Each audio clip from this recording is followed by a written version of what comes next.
Welcome to Luca and Miguel. Enjoy the video. In this video, I will explain how to connect a printer to a computer wirelessly.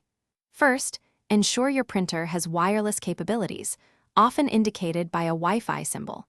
Position your printer within a reasonable range of your wireless router, ideally within 20 feet for optimal signal strength. Power on both your printer and your computer, making sure they are ready for the setup process. This initial preparation is crucial for a smooth connection. Next, access your printer's control panel, which might be a small screen or a series of buttons. Navigate through the menu to find the wireless setup wizard or network settings. Select your home Wi-Fi network from the list of available networks. You will then need to enter your network's password, also known as the WPA or WEP key, using the printer's interface. Confirm the connection to join your printer to the network.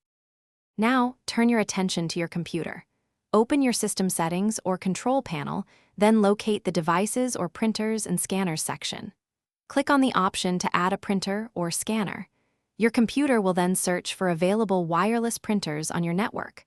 Once your printer appears in the list, select it and follow any on-screen prompts to install the necessary drivers. This usually takes just a few moments. Finally, it is time to confirm your setup. Print a test page from your computer to ensure the wireless connection is working correctly. If you encounter any issues, try restarting both your printer and your wireless router.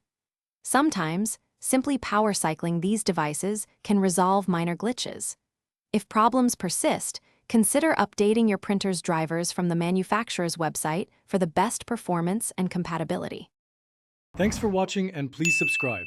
It's the best investment you'll ever make.